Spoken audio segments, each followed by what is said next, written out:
Hello friends, 21 and 22 जनवरी 2021 के current affairs start करते हैं बिना देर किए। पहला क्वेश्चन है, first state to give power subsidy to farmers through DBT is. DBT direct benefit transfer के थ्रू पावर सब्सिडी देने वाला पहला राज्य कौन सा है? तो सही उत्तर है मध्य प्रदेश।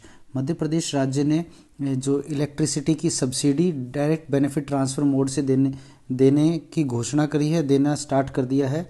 तो इलेक्ट्रिसिटी सब्सिडी है ये, पावर या इलेक्ट्रिसिटी सब्सिडी, ये direct benefit transfer DBT mode से देना शुरू कर दिया है।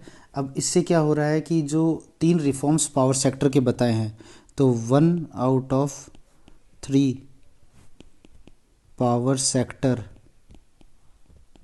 रिफॉर्म्स में से ये एक है जो डायरेक्ट बेनिफिट ट्रांसफ़र देना है। इससे फ़ायदा क्या हो रहा है? मध्य प्रदेश को क्या फ़ायदा है?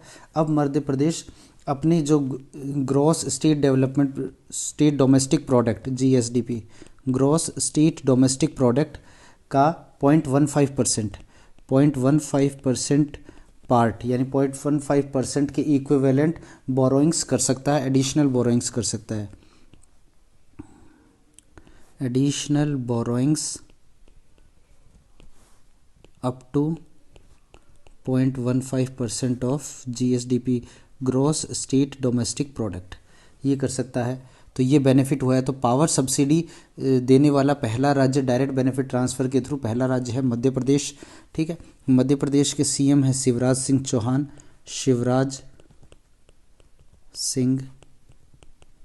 चौहान, और मध्य प्रदेश के गवर्नर हैं आनंदीबेन पटेल।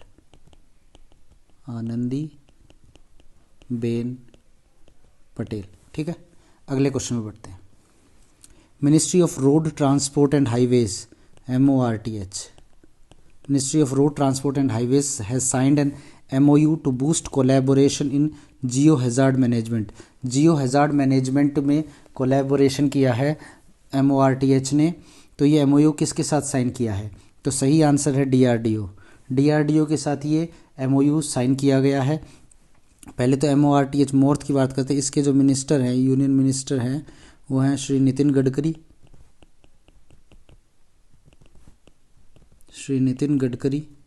इसके यूनियन मिनिस्टर हैं। और ये जो जियो हैज़ार्ड मैनेजमेंट में कोलैबोरेशन के लिए ये एक MOU साइन किया गया है DRDO और MORTH के बीच। और इससे बेनिफिट ये भी होगा कि जो नेशनल हाईवेज़ है उसमें जो लैंडस्लाइड या अदर नेचुरल कैलामिटीज़ की वजह से जो इफ़ेक्ट्स आते हैं उसको रोकने कम करने में मदद मिलेगी, ताकि सेफ्टी जो है रोड यूज़र्स की, नेशनल हाईवे यूज़र्स की सेफ्टी को बढ़ावा मिल सकेगा। To ensure safety of road users on national highways against impacts like landslide, other natural calamities। तो लैंडस्लाइड और अदर नेचुरल कैलामिटीज़ जैसे इफ़ेक्ट्स में रोड सेफ्टी प्रोवाइड करने में हेल्प मिलेगी। मोर्थ MORTH और DRDO के बीच ये जो MOU है ये साइन हुआ है। और MORTH के जो मिनिस्टर हैं श्री नितिन गडकरी, DRDO की मैंने कई बार बात करी है। DRDO का जो फाउंडेशन डे है, 63rd फाउंडेशन डे इस साल मनाया गया। सेबी में क्वेश्चन भी आया था, ये 63rd फाउंडेशन डे मनाया गया, जो कि मेरे क्वेश्चंस में इसमें ही आया था। 1 जनवरी 1958 में इसकी स्थापना हुई थी DRDO की। जी सतीश रेड्डी इसके अध्यक्ष हैं, चेयरमैन हैं। तो चेयरमैन कौन है?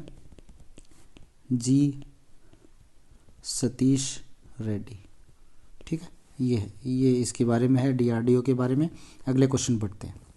The first India European union EU IPR Dialogue 2021 held virtually between European Union Commission and which Indian agency, European Union Commission और किस भारतीय एजेंसी के बीच एक वर्चुअल मोड पे first India EU IPR dialogue 2021 आयोजित किया गया। IPR क्या होता है वो बता देता हूँ। Intellectual property rights, intellectual property rights के ऊपर इंडिया और यूरोपियन यूनियन में एक संवाद या डायलॉग हुआ है। तो इंडियन एजेंसी जिसने ये किया है वो है DPIIT, ऑप्शन ए। DPIIT की फुल फॉर्म बता देता हूँ मैं, department for promotion of industry and internal trade, industry and internal trade, ठीक है, ये इसकी फुल फॉर्म है। ये ministry of commerce and industries के अंडर काम करती है, जो इसकी parent ministry of commerce and industry है। तो DPIIT और यूरोपियन यूनियन कमीशन के बीच ये एक संवाद या डायलॉग हुआ है IPR डायलॉग 2021।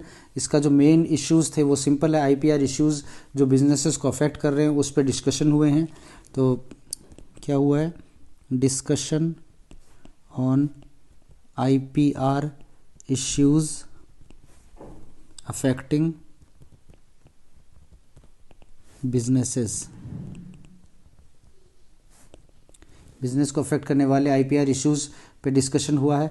इससे क्या हो रहा है, होगा बेनिफिट क्या होगा इस डायलॉग का कि इंडिया और यूरोपियन यूनियन में इस फील्ड में IPR की फील्ड में कॉपरेशन बढ़ेगा, साथ ही दोनों इकोनॉमीज़ के बीच में जो रिलेशन है और स्ट्रेंथन होंगे, ठीक है, ये मेन बात है। DPIIT और यूरोपियन यूनियन कमीशन के बीच एक IPR डायलॉग हुआ है। अगले क्वेश्चन बढ़ते हैं। Global risks report 2021 is released by, तो ग्लोबल रिस्क रिपोर्ट 2021 किसके द्वारा रिलीज़ की गई है? तो सही आंसर है option B, World Economic Forum. Important question है ये, वर्ल्ड इकोनॉमिक फोरम द्वारा ग्लोबल रिस्क रिपोर्ट 2021 रिलीज़ की गई है।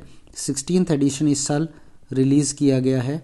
जो ये रिपोर्ट है ये किसी सर्वे पे बेस्ड है, उस सर्वे का नाम भी मैं बता देता हूँ, global risks perception, global risks perception survey, GRPS, global risk perception survey के ऊपर बेस्ड ये एक ग्लोबल रिस्क रिपोर्ट 2021 निकली है, जिसका 16वां एडिशन निकाला गया है, वर्ल्ड इकोनॉमिक फोरम द्वारा निकाली गई है ये रिपोर्ट उस समय आ रही है जब दावोस एजेंडा जो है, जिस दावोस एजेंडा से रिलेटेड दावोस एजेंडा है, जो कि दावोस में एक मीटिंग होने वाली है 25 से 29 जनवरी 2021, यानी इसी मंथ जो मीटिंग होने वाली है उससे जस्ट पहले ग्लोबल रिस्क रिपोर्ट 2021 रिलीज़ की गई है। इससे बेनिफिट क्या होगा? इससे बेनिफिट ये होगा कि जो गवर्नमेंट्स हैं वो बेटर प्रिपेयर करेंगी, साथ में जो इंटरनेशनल कम्युनिटी है वो भी क्राइसिस टाइम पे बेटर प्रिपेयर रहेंगी। तो बेटर प्रिपरेशन होगी क्राइसिस के दौरान, ये इसका मेन एम है, ठीक है। अब ये रिपोर्ट प्रिपेयर किसके द्वारा की गई है? तो report prepared by Marsh McLennan with SK group, collaboration की SK ग्रुप पार्टनरशिप रही है, एंड ज्यूरिक इंश्योरेंस ग्रुप। तो इन तीन ने मिलकर ये रिपोर्ट बनाई है, रिपोर्ट प्रिपेयर की है। और डिटेल्स इतनी इंपॉर्टेंट नहीं है, जब PDF आएगी मैं उसमें PDF में आपको शेयर कर दूंगा, 1-2 दिन में PDF आपको मिल ही जाती है। अगले क्वेश्चन पढ़ते हैं। Which bank among the following banks is not in the list of domestic systematically important banks? Domestic systematically important banks 2020 जो कि RBI द्वारा रिलीज़ किया गया है, उसमें इनमें से कौन सा बैंक नहीं है? तो सही आंसर है option D, axis bank. Axis bank उन बैंक्स में से नहीं है, इसको जो शॉर्ट में DSIBs कहा जाता है, तो DSIBs में एक्सिस बैंक को शामिल नहीं किया गया है। ऊपर के टॉप 3 बैंक्स HDFC, ICICI और SBI बैंक को इसमें शामिल किया गया है। ये DSIBs या फिर इनको एक नाम और कहते हैं TBTF है, बैंक्स हैं ये, यानी कि टू बिग टू फॉल, मतलब कि ये फॉल हो जाए, इनमें क्राइसिस आ जाए, ऐसी उम्मीद नहीं की जाती है। तो इसको DSIBs या फिर TBTF बैंक्स कहा जाता है। तो इसमें 3 बैंक्स को शामिल किया गया है, HDFC, ICICI बैंक और SBI बैंक। इसके संबंध में RBI जब ये DSIBs की लिस्ट निकालता है तो एक बकेट्स जारी करता है, 5 बकेट्स जारी करता है। उन बकेट्स की जब मैं बात करूं तो बकेट वन में 2 बैंक शामिल किए गए हैं, दोनों प्राइवेट हैं, HDFC एंड ICICI। और बकेट 3 में SBI को शामिल किया गया है, बकेट 3 में। ठीक है, ये मुख्य बात थी DSIBs बैंक की। डोमेस्टिक सिस्टमेटिकली इंपॉर्टेंट बैंक्स 2020 की लिस्ट में 3 बैंकों को शामिल किया गया, एक्सिस उनमें नहीं है। अच्छा, RBI की ओर बात कर लेते हैं। RBI की वैसे मैं जब भी क्वेश्चन आता है मैं डिटेल में चर्चा करता हूँ, स्पेशली RBI की तैयारी करने वालों के लिए। एक गवर्नर होता है शक्तिकांत दास,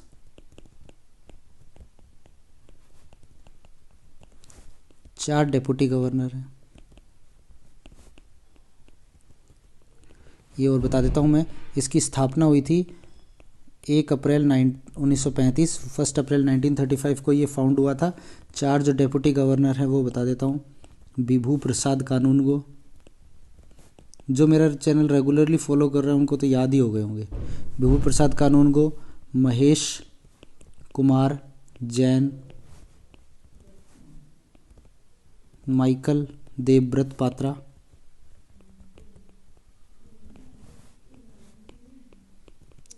और चौथा है M राजेश्वर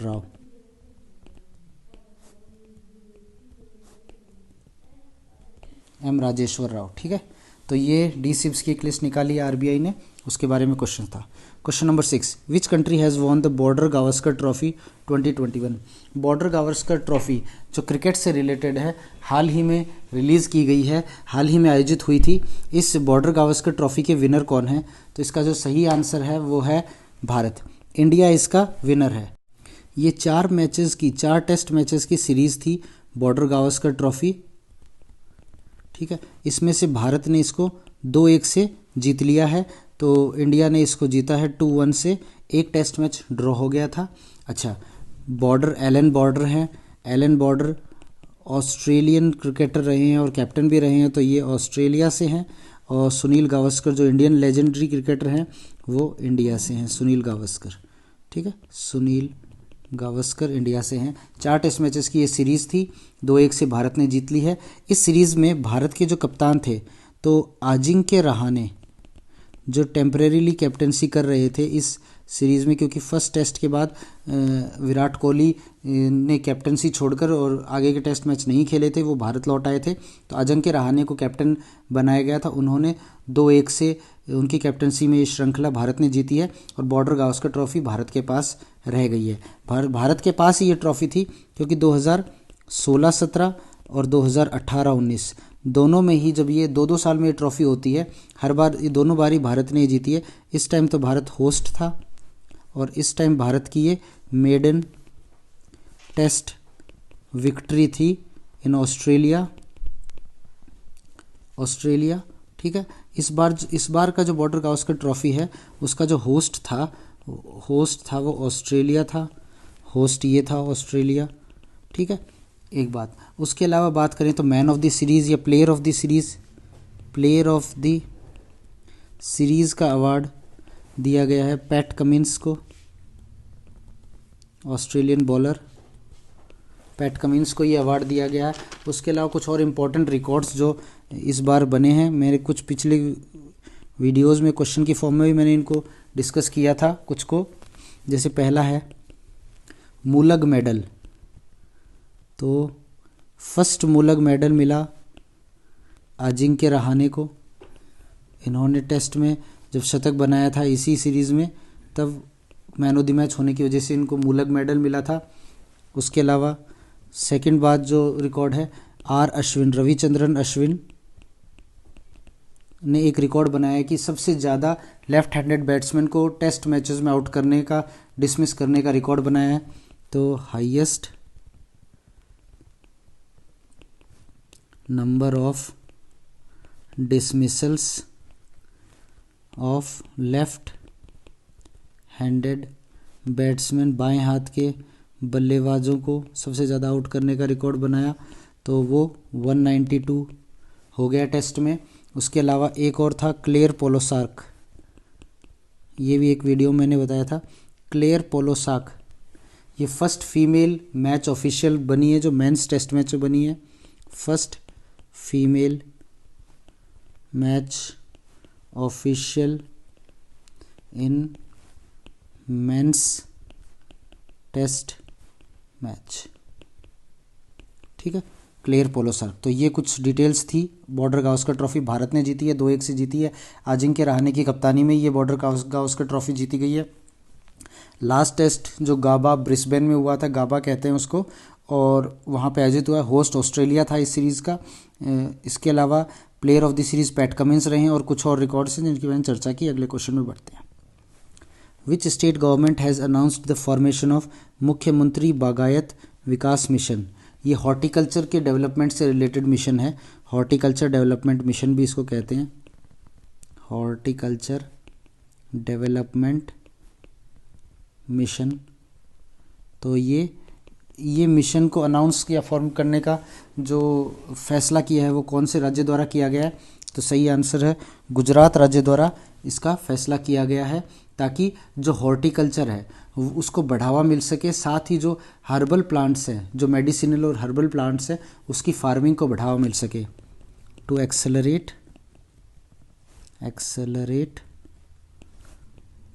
हॉर्टिकल्चर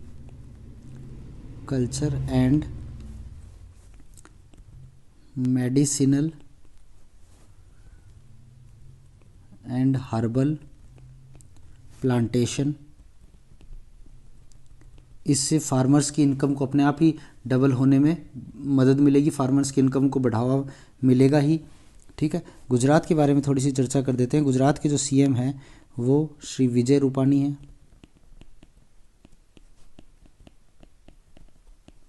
गुजरात के सीएम विजय रूपाणी हैं। अच्छा, और बात करें गुजरात की, तो गुजरात वो स्टेट है जिसकी लॉन्गेस्ट कोस्ट लाइन है, longest state with longest coast line, यानी कि जो तटीय रेखा है वो सबसे लंबी है गुजरात की। इसके अलावा बात करें वर्ल्ड्स टॉलेस्ट स्टैचू, यानी कि कौन से की बात हो रही है? Statue of unity. Statue of unity भी गुजरात राज्य में ही है। हाल ही में जो कांदला पोर्ट है उसको रीनेम किया गया है एज दीनदयाल पोर्ट ट्रस्ट। तो ये गुजरात राज्य की कुछ बातें थी, ठीक है। हर बात इंपॉर्टेंट है तो आप सारी बातों को गौर रखें, ठीक है। वर्ल्ड्स टॉलेस्ट स्टैचू है, लार्जेस्ट कोस्ट लाइन है इस स्टेट की। कांडला पोर्ट को दीनदयाल पोर्ट ट्रस्ट घोषित किया गया है। सीएम विजय रूपाणी है। मुख्यमंत्री बागायत विकास मिशन या हॉर्टिकल्चर डेवलपमेंट मिशन इन्होंने स्टार्ट किया है, फॉर्म किया है। अगले क्वेश्चन में बढ़ते हैं। Which state recently observed Coke Borok day. Coke Borok day, पहली बात तो कोक बोरोक क्या है? कोक बोरोक एक लैंग्वेज है, ठीक है, लैंग्वेज है ये। साइनो तिब्बतन जो फैमिली है लैंग्वेजेस की, उसकी ये नेटिव लैंग्वेज है। पहली बात की कोक बोरोक डे कौन से स्टेट ने हाल ही में ऑब्जर्व किया? तो सही आंसर है त्रिपुरा। त्रिपुरा ने हाल ही में इसको ऑब्जर्व किया है, ठीक है। ये 42nd कोक बोरोक डे मनाया गया है। 1979 से ये मनाया जा रहा है और 42nd कोक बोरोक डे मनाया गया। तो लैंग्वेज है और ये native of Sino Tibetan family की नेटिव लैंग्वेज है, ठीक है। और ये साइनो तिब्बतन जो लैंग्वेज है ये जो त्रिपुरा के लोग और जो पड़ोस के देश बांग्लादेश के लोग कुछ लोग बोलते हैं। पर इसमें ख़ास बात ये है, अच्छा ये क्यों मनाया जा रहा है? क्योंकि 1979 में इसको ऑफिशियल लैंग्वेज घोषित किया गया स्टेट की। इन 1979 declared official state language, official state language इसको डिक्लेयर किया गया कोक बोरोक को। लेकिन इस जो 8th शेड्यूल है हमारा, जो कॉन्स्टिट्यूशन की जो 8वीं अनुसूची है, तो उसमें ये लैंग्वेज नहीं है। ये बात आप नोट करने वाली है, 8th शेड्यूल में नहीं है। शामिल नहीं है, 8th शेड्यूल ऑफ कॉन्स्टिट्यूशन, उसमें ये लैंग्वेज शामिल नहीं है, जिसमें टोटल कितनी लैंग्वेजेस हैं 8th शेड्यूल में, 22 लैंग्वेजेस हैं, बट इसमें ये लैंग्वेज कोकबोरोक लैंग्वेज शामिल नहीं है, लेकिन ये त्रिपुरा की ऑफिशियल लैंग्वेज है, स्टेट की ऑफिशियल लैंग्वेज है, 1979 में ये डिक्लेयर की गई थी। अगले क्वेश्चन पढ़ते हैं। Which state has topped in the Indian innovation index 2020? Indian innovation index 2020 में किस स्टेट द्वारा टॉप किया गया? तो सही आंसर है कर्नाटक। कर्नाटक ने इसमें टॉप किया है, पहली चीज़। दूसरी बात इसमें बात करें कि ये इसको इंडियन इनोवेशन इंडेक्स को जारी कौन करता है, तो इसका इस बार सेकंड एडिशन जारी हुआ है और इसको जारी करता है नीति आयोग।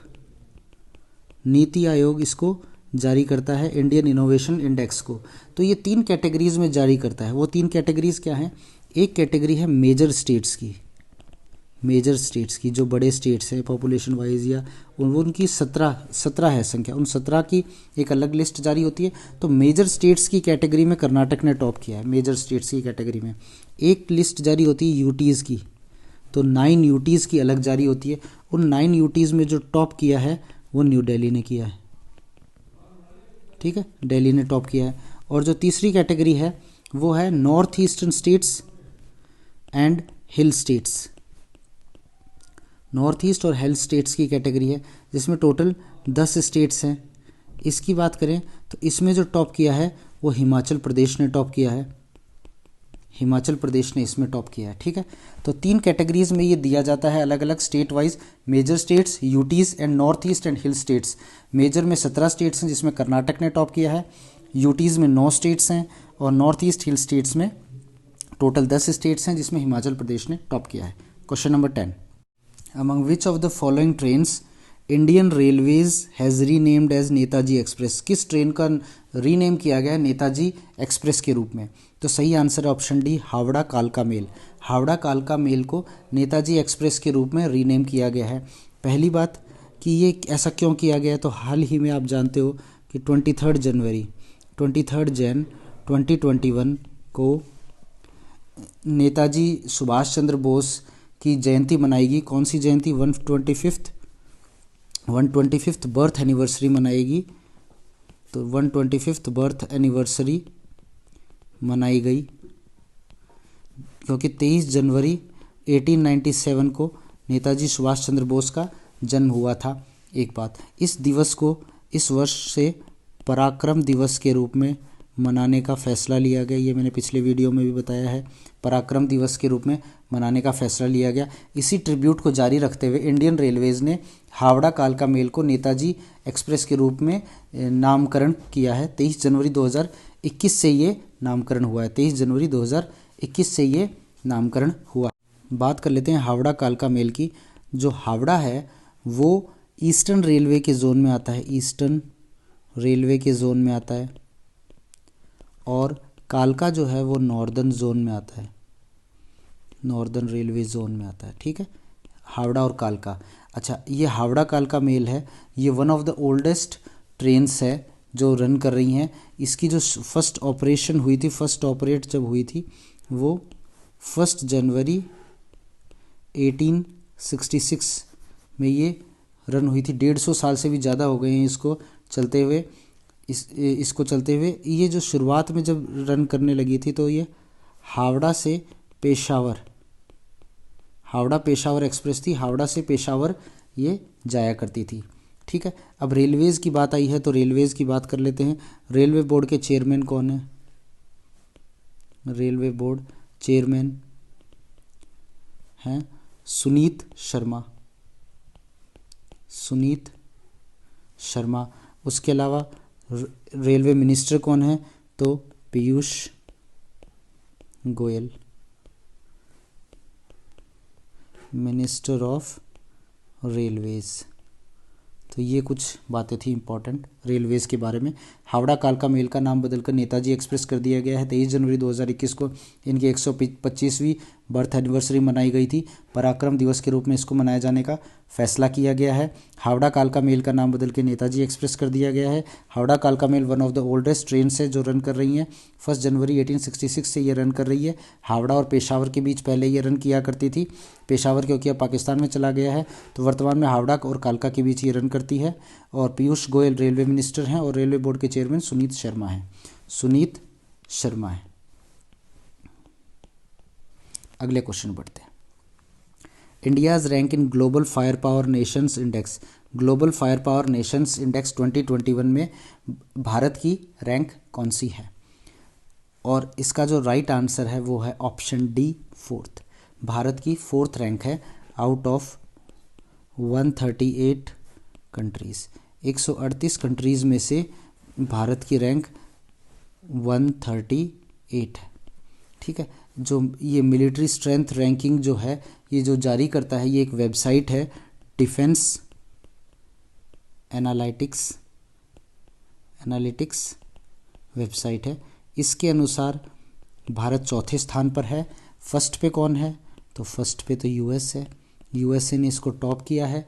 और इसकी बात करें तो ये 50 पैरामीटर से, ये 50 इंडिविजुअल फैक्टर्स हैं जिसके बेस पर ये पावर इंडेक्स जारी होता है। तो बेस्ड ऑन 50 इंडिविजुअल फैक्टर्स, ठीक है, बेस्ड ऑन 50 इंडिविजुअल फैक्टर्स है ये रैंकिंग जारी होती है। Global fire power nations index 2021 military strength ranking है। भारत 4थे स्थान पर रहा है out of 138 modern defence countries में। ठीक है, question number 12। Nelson Mandela world humanitarian award has been conferred to. World humanitarian award, Nelson Mandela world humanitarian award किसको दिया गया है? तो सही आंसर है रवि गायकवाड़ को दिया गया है, इनके सर्विस और इनके डेडिकेशन के लिए। ठीक है, अगले क्वेश्चन में पढ़ते हैं। The oldest president of USA. तो ओल्डेस्ट प्रेसिडेंट, उम्र में सबसे उम्रदराज प्रेसिडेंट ऑफ यूएसए कौन है या कौन थे? तो सही आंसर है option D, Joe Biden. Joe Biden या जोसेफ बिडेन, जिनका पूरा नाम जोसेफ बिडेन है, हाल ही में ये यूएस के 46th प्रेसिडेंट के रूप में इन्होंने शपथ ली है।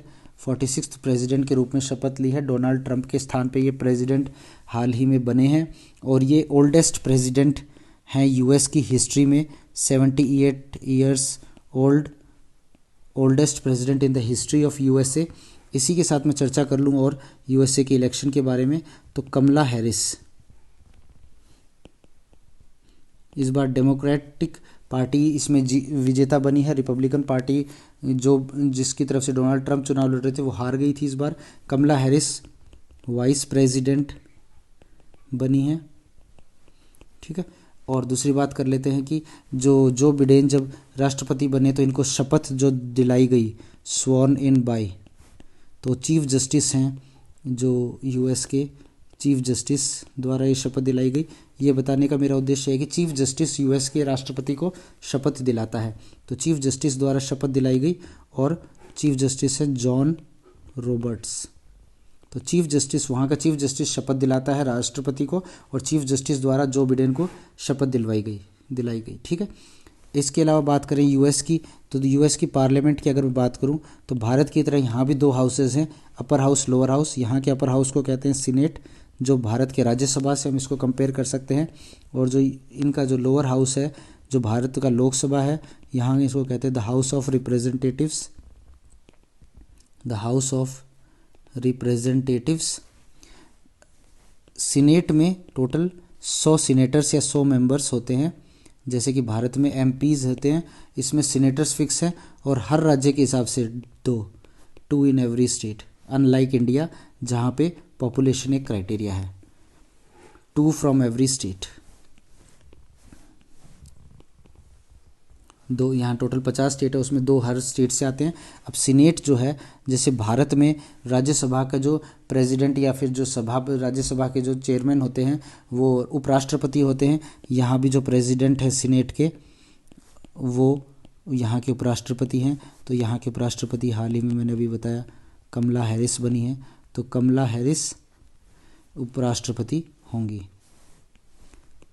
ठीक है। कमला हैरिस की मैं एक बात और बताना रह गया कि कमला हैरिस फर्स्ट विमेन है वाइस प्रेसिडेंट के रूप में, first women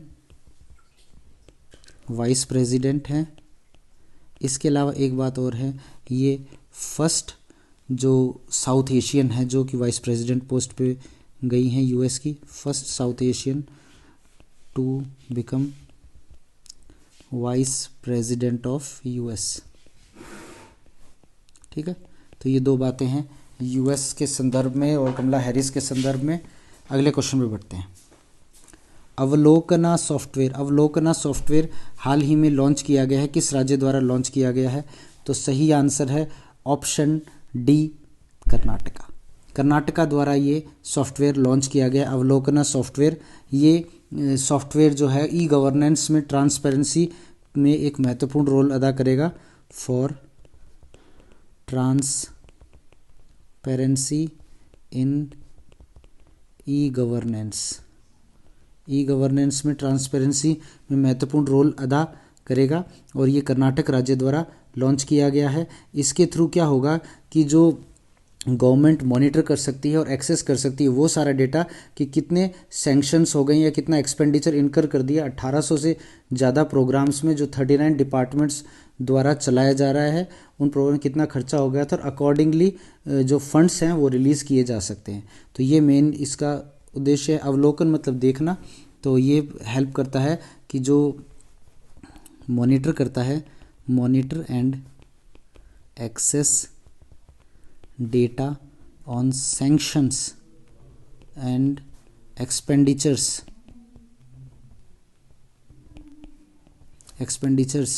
incurred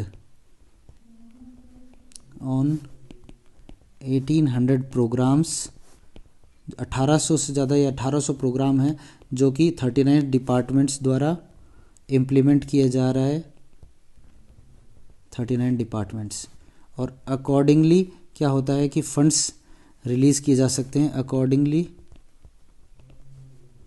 funds can be released, accordingly funds release किए जा सकते हैं। तो अवलोकना सॉफ्टवेयर कर्नाटक द्वारा जारी किया गया या लॉन्च किया गया जो ट्रांसपेरेंसी में हेल्प करेगा। Recently which Indian company has received Google cloud partner status? Google cloud partner status किस कंपनी को हाल ही में मिला है, किस कंपनी ने मिलने का दावा किया है? तो सही आंसर है इन्फोसिस को ये गूगल क्लाउड पार्टनर स्टेटस मिला है। ये डेटा और एनालिटिक्स स्पेस में मिला है, in data and analytics space. Data और एनालिटिक्स स्पेस में ये स्टेटस इन्फोसिस को मिला है। इन्फोसिस की थोड़ी बात कर लेता हूँ। इन्फोसिस के जो सीईओ हैं वो सलील पारिक हैं। इन्फोसिस का जो हेडक्वार्टर है वो बेंगलुरु में है। ठीक है, इसकी जो इस्टेब्लिश जो हुई थी ये 1981 जुलाई 1981 में इस्टेब्लिश हुई थी ये कंपनी। इन्फोसिस डेटा और एनालिटिक्स स्पेस में के अपने वर्क की वजह से इसे गूगल क्लाउड पार्टनर स्टेटस मिला है इन्फोसिस को, और इन्फोसिस के बारे में जानकारी दे दी गई है। अगले क्वेश्चन में बढ़ते हैं। 16th question, radio hills Youngistan का दिल and online youth radio station, एक ऑनलाइन यूथ रेडियो स्टेशन है, ये किस स्टेट द्वारा लॉन्च किया गया है?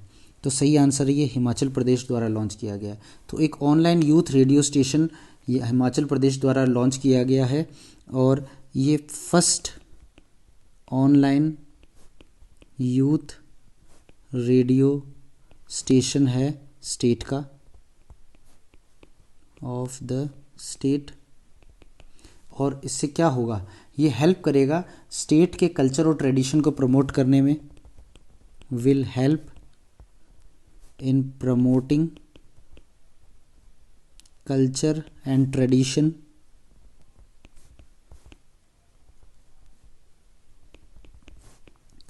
ऑफ द स्टेट, उसमें मदद मिलेगी। इसके साथ ही एक चीज़ और है, ये यूथ को भी अपॉर्चुनिटी देगा अपना टैलेंट शो करने का, will help giving opportunities to youth to exhibit their talent. ठीक है, ये मेन बात है। अब हिमाचल प्रदेश की बात करूं तो ये रेडियो हिल्स यंगिस्तान का दिल, हिल्स है, याद रखें, हिमाचल प्रदेश थोड़ा आसान है, रेडियो हिल्स। इसको जो इनॉग्रेट भी किया गया है वो यहाँ के जो मुख्यमंत्री उनके द्वारा किया गया है। मुख्यमंत्री हैं जयराम ठाकुर, तो हिमाचल प्रदेश के मुख्यमंत्री हैं जयराम ठाकुर, उनके द्वारा ये इनॉग्रेट या लॉन्च किया गया है। यहाँ के गवर्नर कौन है हिमाचल प्रदेश के? हिमाचल प्रदेश के गवर्नर जो हैं बंडारू दत्तात्रेय, बंडारू दत्तात्रेय, बंडारू दत्तात्रेय यहाँ के गवर्नर हैं हिमाचल प्रदेश के। और जो जयराम ठाकुर हैं इनके द्वारा ही इसका इनॉग्रेशन या फिर लॉन्च किया गया इस रेडियो हिल्स यंगिस्तान का दिन online youth radio station, online youth radio station. Thank you. आखिरी क्वेश्चन था, होप वीडियो अच्छा लगा होगा। पीडीएफ के लिए लिंक डिस्क्रिप्शन में मिलेगा, प्लीज़ ज्वाइन कीजिए हमारे टेलीग्राम चैनल को और मोटिवेट कीजिए शेयर करके। Thank you, have a nice day.